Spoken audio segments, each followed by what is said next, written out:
Last Saturday, the 12th of October, West Australian Police announced a re-investigation of the Gerard Ross cold case murder, 22 years to the day since the young boy was brutally killed and his body dumped in a pine plantation. This is Gerard's story. In 1992, Stuart and Cerise Ross moved from Scotland to Australia with their children Malcolm, Gerard and Beth. The family started off in Canberra before buying a motorhome, travelling across the country for 6 months and settling in Fremantle in Western Australia. In 1996, Stuart was offered a job in the mining industry and the family moved to the small town of Newman in the Pilbara region. Gerard and his brother Malcolm had a special bond. Both joined the local football team and easily made new friends. In October of 1997, the family were on holidays in Rockingham, a seaside town close to the state's capital city of Perth, where they had a holiday home. On Monday morning, the 14th of October 1997, 11-year-old Gerard and 13-year-old Malcolm left the home on Kent Street and headed to the local comic book store, which was only about 800 metres away. Gerard was wearing a black t-shirt with white stripes on the shoulders, grey shorts and his blue New York Yankees baseball cap. Gerard's mother had given him a few dollars to take with him. Malcolm was on rollerblades and decided to go ahead of Gerard, saying he would meet him at the comic book store. Gerard was seen walking by a witness who lived at 99 Kent Street. This was the last confirmed sighting. Malcolm waited at the comic book store for his brother to show up, but he never did. He searched along Kent Street and the beach, which was one street over from Kent Street, before returning to alert his parents. Stuart and Cerise were concerned. Wandering off, even running away, was way out of character for Gerard. They contacted police and a ground search was started. By nightfall, when Gerard had still not shown up, panic really began to set in for the Ross family. Rockingham was a relatively small town, and nothing like this had happened before. Stuart Ross made a public plea on television, stating if anyone had Gerard, to let him come back to his family. 150 police officers and volunteers searched the beaches and shrubland in the area, and police door-knocked every house. Fearing that Gerard had been abducted, they looked into all the ships docked in Rockingham and checked out all the crews that had come into town. They checked the profiles of all local pedophiles. Police used aircraft with infrared cameras to search the bushland at night. Flyers were handed out as well as letterbox drops about the missing 11-year-old boy. The houses and backyards on Kent Street where Gerard went missing were also searched. The disappearance was now officially labelled as foul play by detectives. The Macro Task Force, the same task force that had been working on the Claremont serial killings, were called in from Perth. The search for Gerard was huge. On the morning of October the 28th, 15 days after Gerard disappeared, horse trainer Mick Miller was taking one of his horses for a run through a pine plantation near Baldivis, about 20 kilometres or 12 miles southeast of Rockingham. However, Miller decided to take a different route that morning and spotted something out of the corner of his eye. He rode his horse over to what he'd spotted, before sprinting back to the stables to phone the police. When they arrived, Miller rode his horse, with patrol car following, to show them what he had found. It was the body of Gerard Ross. He was found fully clothed, with only a few stones and sticks covering his body. It appeared that his body had been dumped in a hurry. Because of the sheer violence and brutality in which Gerard Ross died, details were not revealed to most police, except for those directly involved in the investigation, let alone to the public. Gerard's parents were also kept in the dark at this point.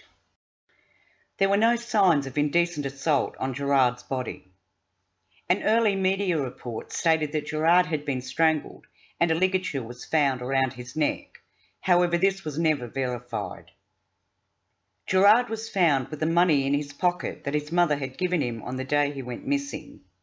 In fact, he was found with every personal possession he had left the house with on that day, except for his New York Yankees baseball cap.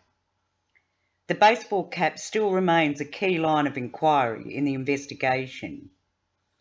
The next day, a post-mortem was conducted. Police described the crime as one of opportunity, and that the killer must have acted in haste. Detectives theorised that Gerard possibly switched from Kent Street, turning right, the road that ran along the beach, to use a public toilet, which could be why there were no witnesses of Gerard being snatched off of the streets in broad daylight. It's also believed that Gerard was taken somewhere between being abducted and his body being found. They don't believe he was killed at the pine plantation. By November the 5th of that year, police had gathered 1,200 pieces of information on the case and a list of suspects. They conducted several raids on properties in Rockingham in an attempt to uncover more clues. A local man was almost charged with Gerard's death when they found blood splatters in his car and on the walls of his home that had been washed off, and blood splatter in his parents' home.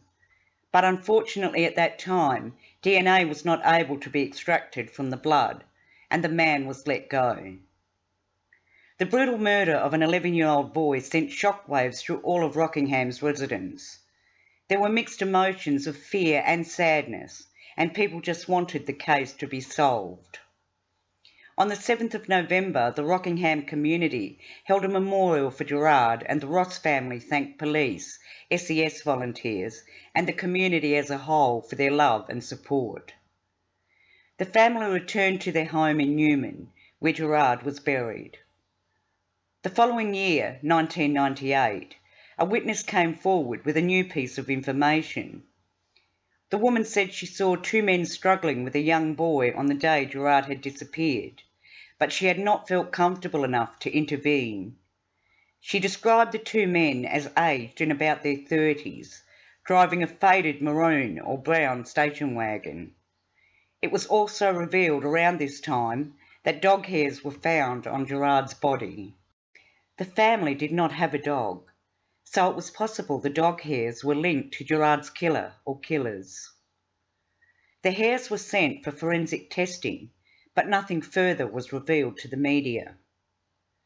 Police also held a press conference around this time, calling for any information on Gerard's baseball cap. Back in Newman, the South Newman Primary School has a painting entitled Gerard's Flowers hanging in the reception area, and the Gerard Ross Memorial Gardens were established outside the Rockingham Police Station as a reminder that this young boy's death has not been solved and justice has not yet been served. Gerard's family published a book that Gerard had written and illustrated himself, called Sock of the Year. The Ross family later moved to Queensland and eventually returned to their native Scotland in 2016. In January of 2017, police and the Ross family made a fresh appeal to find their son's killer. Police held a press conference in Rockingham to announce new leads in the case. Acting Detective Inspector John Munday stated while police have spoken to almost 1,200 witnesses during this investigation, they believe there are others with information who have not yet come forward. They asked those people to reconsider their position, given the passage of time and potential change in allegiances and circumstances. Following the press conference, 70 calls were made to police. Within 2 days, police also announced that they were looking for the male driver of a white or beige-coloured sedan, who just weeks before Gerard disappeared, approached another 11-year-old boy on Kent Street and asked the boy if he wanted a lift. The boy declined and the driver drove away. This was around August of 1997, just 2 months before Gerard disappeared. Police are again asking anyone with information to come forward. A $100,000 reward offered at that time has been increased to $250,000. A new review is expected to focus on entomology, the study of insects, and, with advancements in DNA technology, the dog hairs. Experts say the hairs could have been transferred from the killer's clothing, even if their dog wasn't with them at the time. Despite the significant amount of time that has passed, the recent arrest of Bradley Robert Edwards in relation to the Claremont killings give police hope that this case can be solved. Anyone with information, no matter how small, are urged to contact Crime Stoppers and help to give this family closure and justice. Thanks for watching.